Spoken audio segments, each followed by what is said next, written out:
We're all winners because we have the great Too Short in studio tonight. How are you, my friend? Good to see you. I'm all right. What's happening? Good to see you. Brought Dale Tafoya alongside, a guy that I've known for a few years, and you guys are collaborating together these days, huh? We're doing a book, man. You're doing a book on Too Short, Dale? Yeah. Kind of. It's in the Something like that. baby stages. Kind of. We're just getting ready to get it off, but you know, we got this mutual thing with love for the Bay Area, you know. I know you do. We just had Gary Radich and Willie Brown on, the mayor. They're going to do 49ers postgame live. I think we should have got you on Raiders postgame live. You're a huge Raider fan, aren't you? I'm Raider Nation. It flows in the blood. I can see you're dressed appropriately. You're getting ready. This is a coincidence. But I got to ask you, Gary gave me the one question to ask you about the white bread reality show you did with Kendra. What was, I assume you got paid. That was my answer, right? Well, you know, Kendra's a good friend of mine. We also did a show a few years back called Celebrity Rap Superstar for MTV, and you know, she came in second place out of, you know, the rappers had to teach the celebrities how to rap. Right. She came in second place. So when she got her own show, she called her buddy Too Short. She's like, come visit my show. And the football player she's married to is Hank Baskett of the Eagles, the wide receiver. Cool guy, yeah. All right, let's tell your story a little bit because it is fascinating, and I know Dale wants to jump in on the conversation because you've done so much research on the great Too Short. But so you grew up in L.A. You moved to the Bay Area, when you were a teenager? 14 years old, right after ninth grade, yeah. Early 80s or so, somewhere in there? It was 1980. And then initially, we'll talk about your love of Bay Area sports. You were a vendor. We all heard the story about Tom Hanks was a vendor at the Oakland Coliseum during A's games. You were as well, though, right? Yeah, a lot of people don't know. I did about 2 or 3 seasons over there at the at Oakland A's Stadium at the Coliseum, walking up and down the aisles selling Coca-Cola. I was there. Did you make any money doing that at all? Oh, yeah. You get out there early in the morning, and, you know, the guys come out there, and it's a bunch of kids, and they pick who they want to work for the day. And you get enough pocket change to go out and have a, you know, good time. So this is circa like 1982 or 83. Billy Martin and Ricky Henderson in the bunch? right in there. I'd prefer that over maybe a Jack in the Box, Burger King, or McDonald's job. Yeah, you know. I agree with you. And so at this point, had you gotten in the studio and done any rapping yet, or no? Well, I was pretty popular around the streets of Oakland, around the Bay at that time. I was in high school, and you know, it was nothing professional about the music going on yet, but I was definitely actually working at the games actually helped my hustle, which I would make money from the games, and then I would go to Radio Shack and buy cassette tapes, and then I'd go to the streets and sell the cassettes. So it all worked out. Now, going back in high school, you were a drummer, right? Yep. So your goal was mainly to be in a band.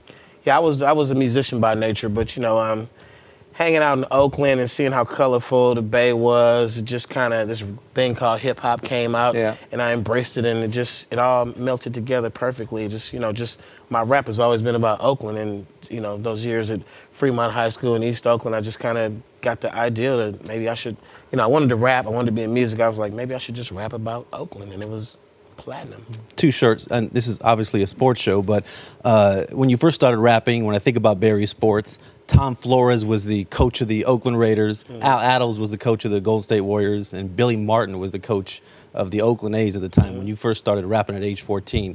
What are some of your greatest Bay Area sports moments for you?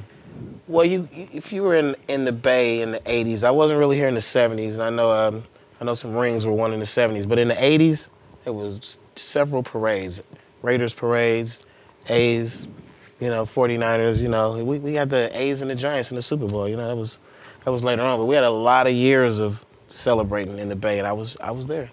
But you were strictly an East Bay guy now. You jumping on the Niners bandwagon a little bit? It's like this. I've never really been a 49er fan, but I've never, ever rooted against the 49ers. But come on now, if there's a parade across the bridge and you're watching it on the news, of course you got to go check it out. Going.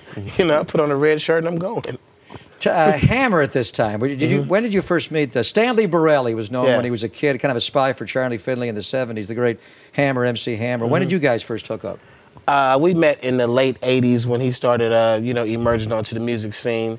But I would suppose that probably some of those A's games we were both there. But, you know, I was in the stands, he was on the field, you know. But we actually, we lived not too far from each other at some point in time. I was living off High Street, and he was living off High Street. So we had a lot of mutual friends. Later on when we met, we realized that a lot of guys in his crew already knew a lot of guys in my crew. You know, it's Oakland, small town. Sure, you've over the years, you work with I mean, the prolific celebrities around the world, Everybody. actors, musicians, artists. What's the most fascinating group of those people you work with?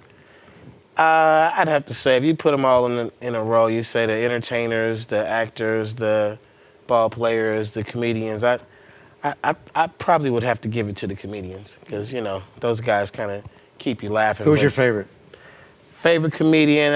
I'd go with, at the time, I'd go with like Cat Williams and you know, some man Mike Epps. You know, those are my boys. But I give the ball players credit for one thing. They really set the pace for what the word we call balling. A baller, you know, you out there with your jewels and you. Right. The ball players, they do it big. Who is the best professional athlete rapper?